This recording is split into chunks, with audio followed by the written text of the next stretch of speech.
Você já foi tentado em desistir de algum projeto, de alguma causa, de alguma pessoa, de algum relacionamento, de alguma situação? Às vezes nós nos vemos encurralados, entrincheirados, acuados por um problema que é maior que a nossa força. E nós olhamos para todos os lados e não vemos uma janela de escape, uma luz no fim do túnel. Na verdade, há momentos na vida em que nos sentimos no fundo do poço, no fim da linha. Parece que o veredito já está lavrado. Não há mais saída. Não há mais solução. É claro que os nossos recursos são pequenos e nós temos limitações intransponíveis. Às vezes, os homens, mesmo que tenham recursos abundantes em suas mãos, não podem nos socorrer. Nossa causa carece de um milagre. E eu estou aqui para dizer a você que milagres acontecem. Que o improvável e o impossível dos homens é possível para Deus. Que quando você chega no fim da linha, para Deus ainda não chegou o fim. Quando a sua causa está totalmente perdida na perspectiva humana, se Deus agir, o impossível acontece. Então não desista nunca, jamais, jamais. Não jogue a toalha, não entregue os pontos. Porque Deus pode fazer o extraordinário. Não desista da sua vida. Não desista do seu casamento. Não desista dos seus filhos. Não desista da sua cura. Não desista de ver milagres de Deus na sua família. Não desista. Jamais desista. E eu quero tratar deste assunto à luz de um texto da Bíblia, porque é a palavra de Deus que é viva e eficaz e poderosa, e ela é luz, ela é lâmpada, ela traz direção para a nossa vida. E o texto que eu quero examinar com você é o texto de Lucas 5, dos versos 12 a 16. E eu vou aqui situacionar a situação é ótimo, né? Botar em foco aqui esse texto. Porque ele relata a história de um homem leproso. E esse texto está relatado em Mateus 8, em Marcos 1 e aqui em Lucas 5. Então todos os sinóticos tratam dessa matéria.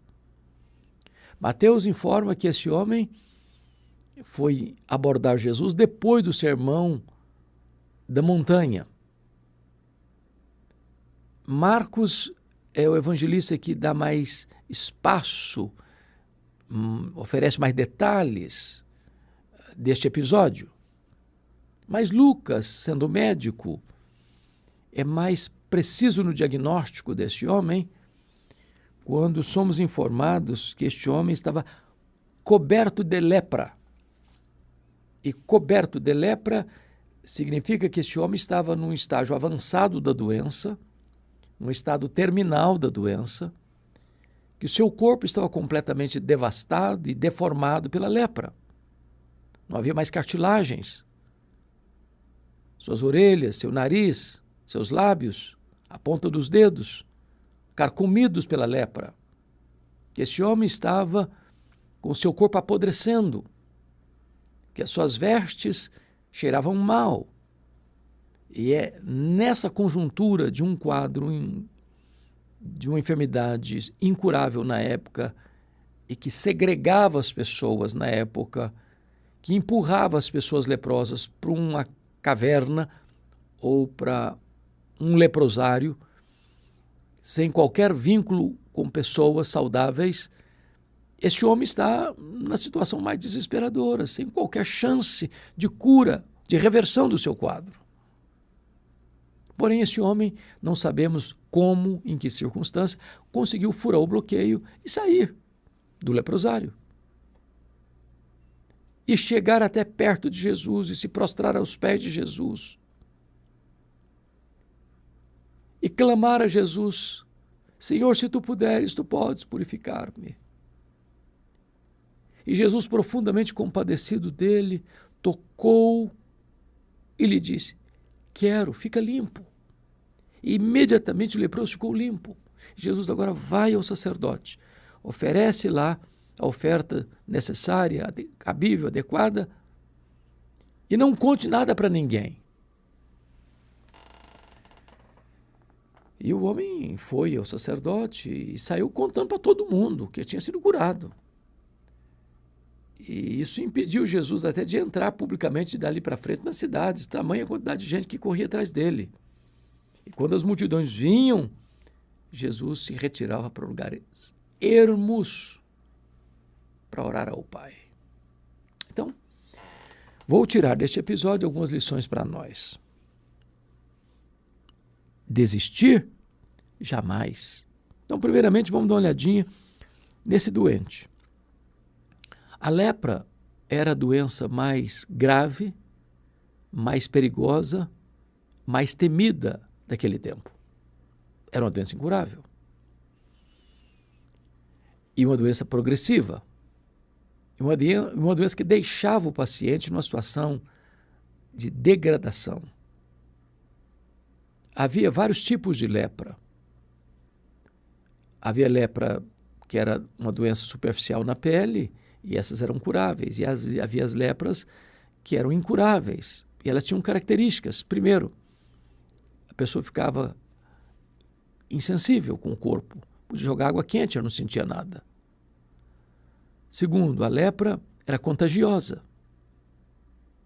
Uma pessoa não podia ficar perto de outra leprosa porque pegava a lepra. Ela transmitia a doença.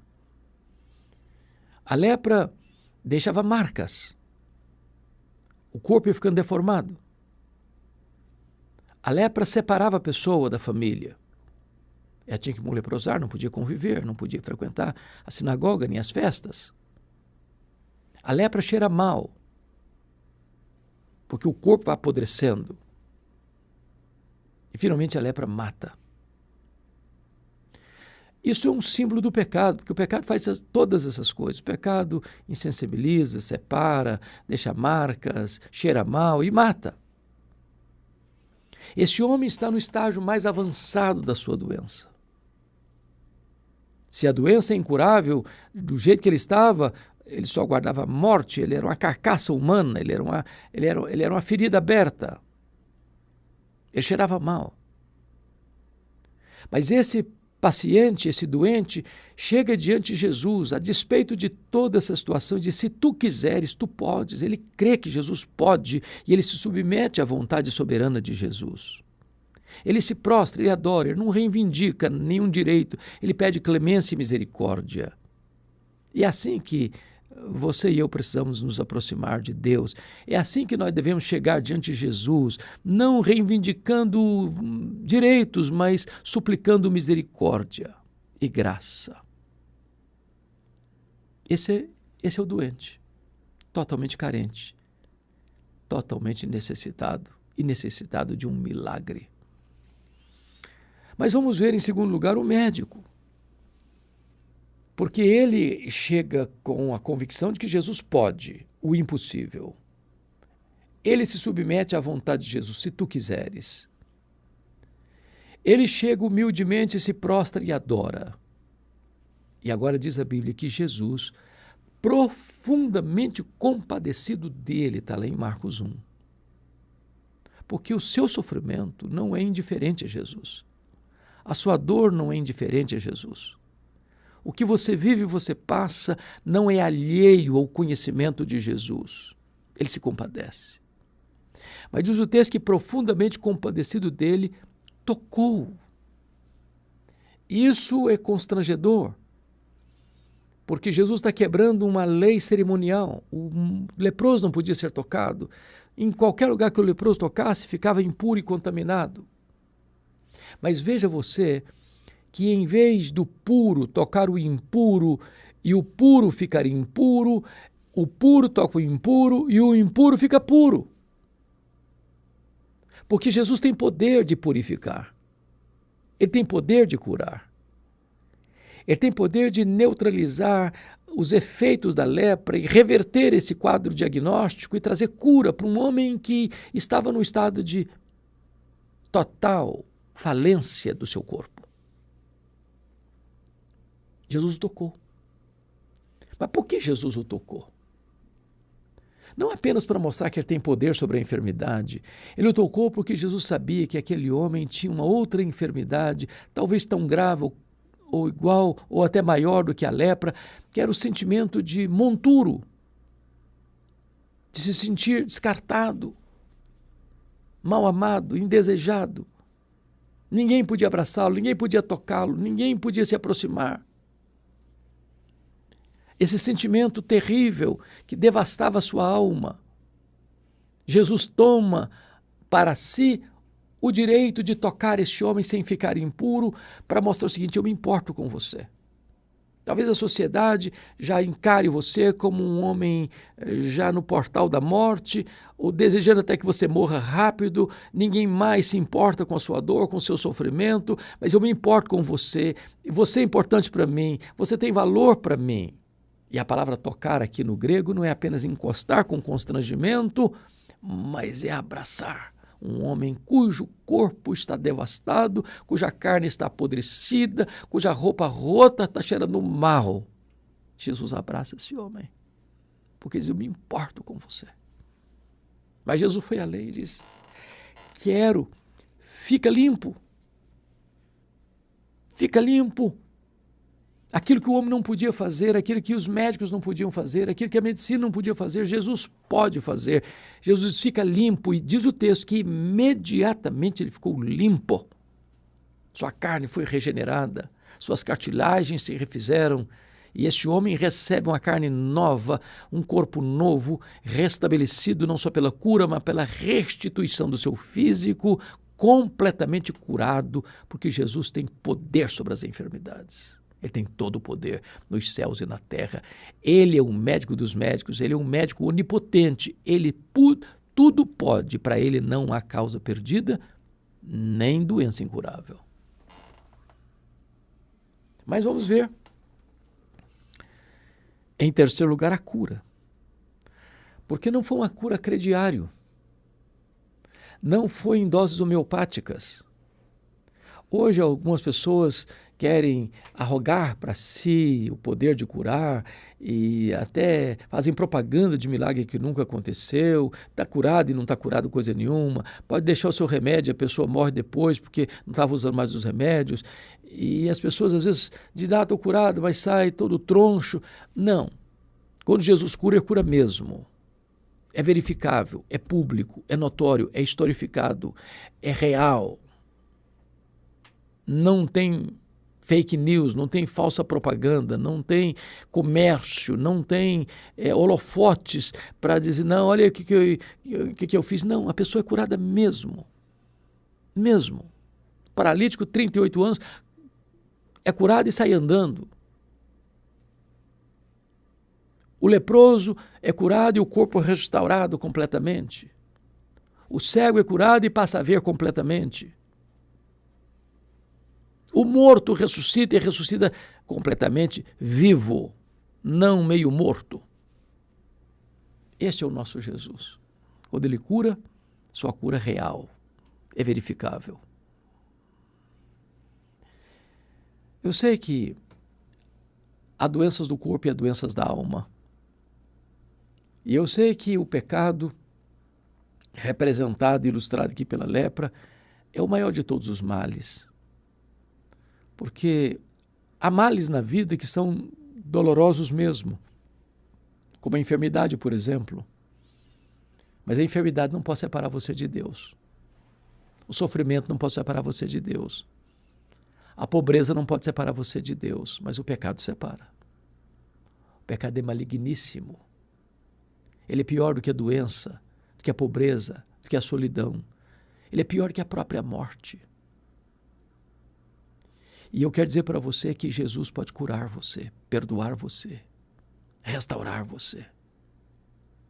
Não há problema que você enfrente, seja ele físico, seja ele emocional, seja ele moral, seja ele espiritual, seja ele conjugal, seja ele familiar, seja ele que ordem for, que Jesus não possa resolver plenamente, completamente, cabalmente. Mas aqui há uma coisa interessantíssima no texto, em quarto lugar, que Jesus dá uma ordem agora para esse homem estar curado. Diz, olha, não vai para casa não. Passa no sacerdote primeiro. Vai lá. Oferece lá o que a lei exige para testemunho. E o que significa isso?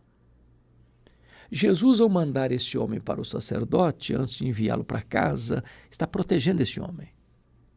Não só para mostrar para todo mundo que a cura não foi um sugestionamento psicológico, mas um fato concreto e real, mas era o sacerdote, a autoridade sanitária, que não apenas diagnosticava a lepra, mas era a única autoridade competente para dizer, esse está curado, pode voltar ao convívio familiar, pode voltar à sinagoga, pode voltar ao templo, pode voltar ao convívio social. Jesus está aqui dando a este homem uma espécie de carta de alforria.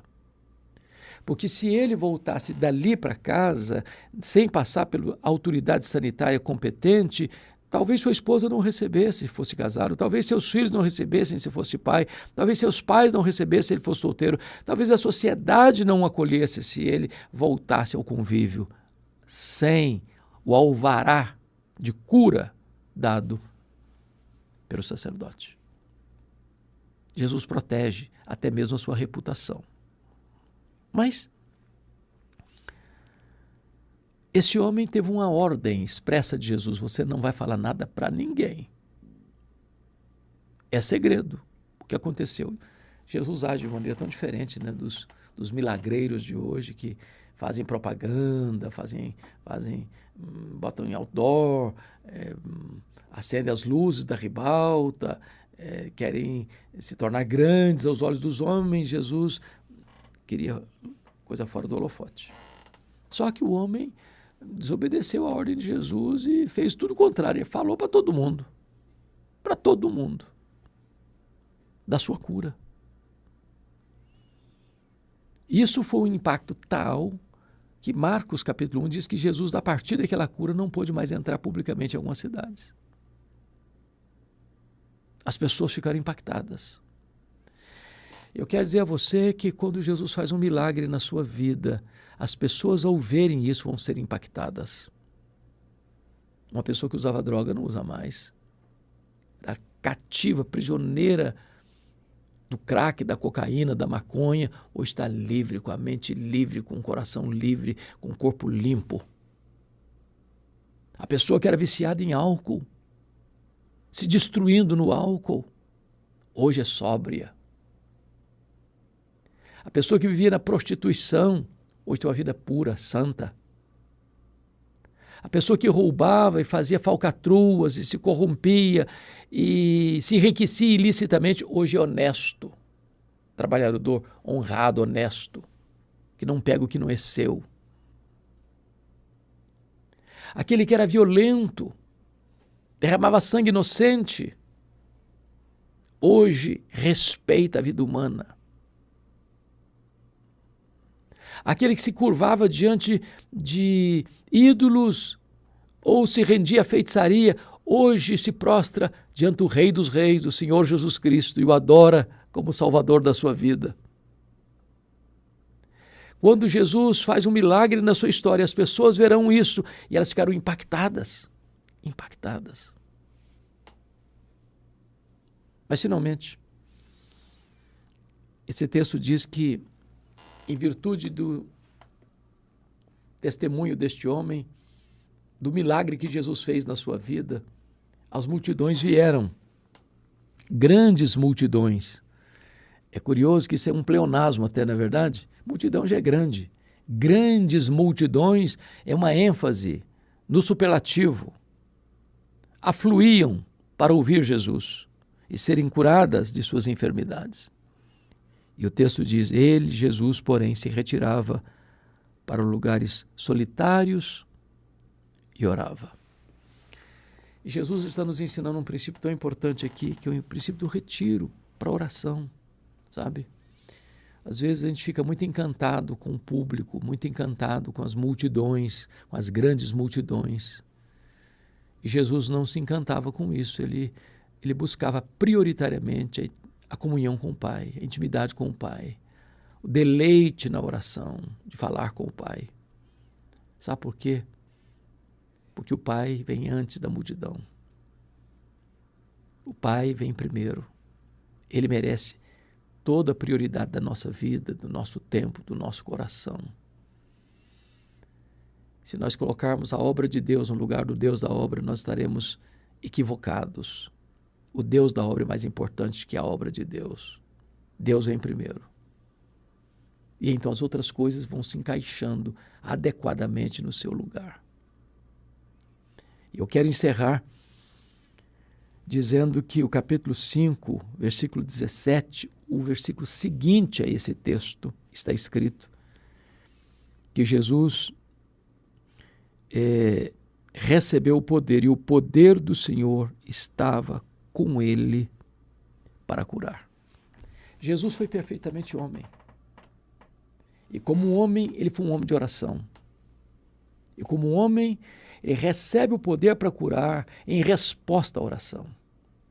Porque ele priorizou o Pai. Agora ele está revestido de poder para curar. Isso é um ensino para você e para mim. Se nós quisermos ver as grandes obras de Deus em nós e através de nós, nós precisamos buscar a Deus em oração. Porque o poder vem por intermédio da oração.